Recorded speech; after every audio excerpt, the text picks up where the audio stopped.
time, but I've tried to keep this to under 10 minutes. But thank you, Julian, for putting all this together, and I'm just so honored to be able to give this short presentation. And let me do a screen share here while I'm talking so that we get that all taken care of.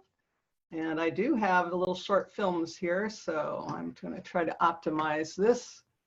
Hold on. There we go.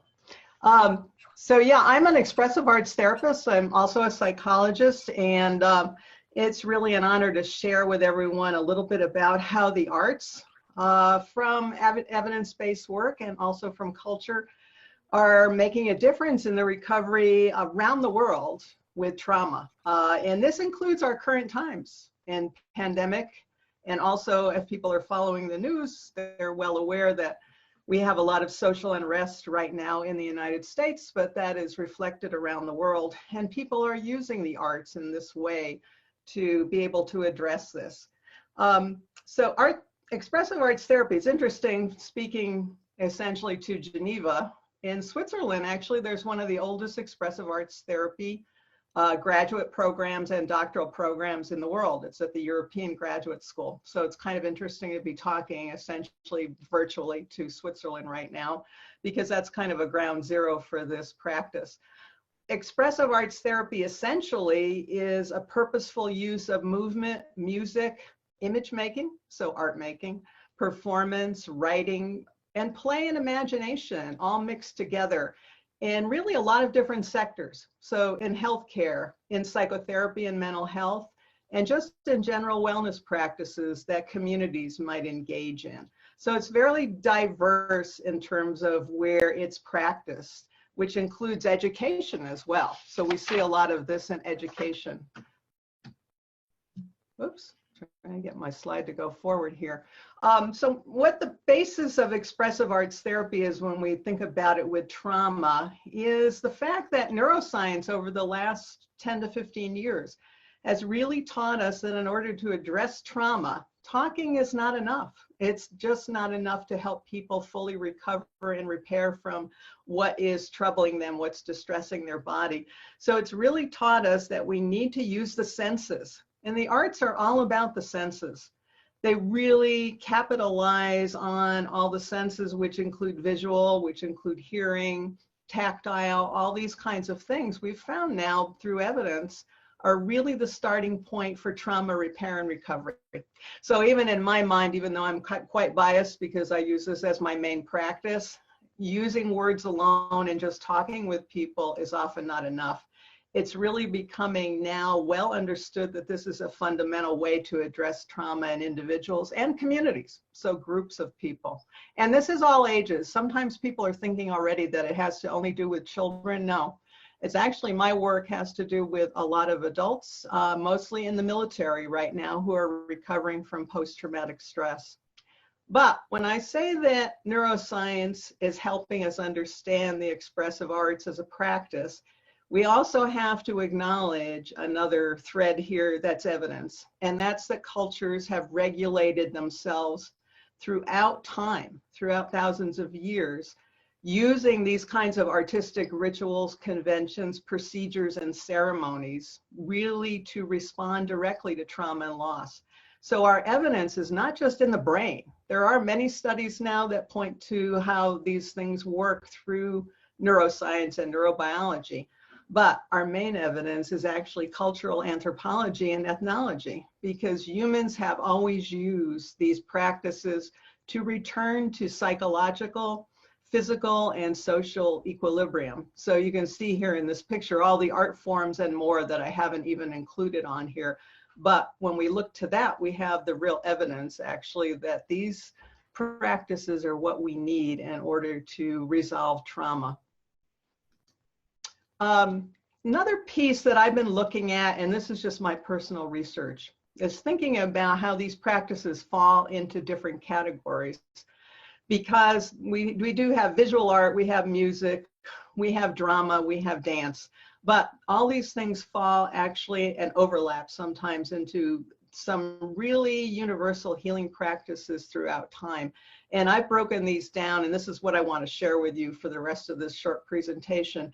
that they fall into movement practices, practices that involve sound, practices that involve storytelling, and practices that involve silence, which are more contemplative, regulating, and meditative. So that's what I really have been looking at and how these practices are helping people to recover. So I'm just going to take you quickly here through these 4 practices with a little bit of example. Some of the examples very contemporary right now. But when we look at movement, we think of dancing. Dancing certainly is a core practice in movement that has been helpful for people to resolve and repair trauma. We also have practices like yoga. And yoga, of course, has been around for thousands of years. Cross cultures, we have energy arts, Tai Chi, Qigong, Aikido. We can look also at cultural practices such as the hula, sun dance, which is a practice in the US among our indigenous populations, corroboree, which is in Australia. So these are really experiences that involve self-soothing repetition, familiarity. They connect people to each other. And I just want to see if I can share a short film here. This is very recent, and if a lot of you are familiar, we've had a lot of unrest right now in the US due to the death of a man named George Floyd in some incident of police brutality. But around the world, this has triggered people to get together and essentially advocate, but they're advocating through their own cultural practices in order to honor this individual and also to be active in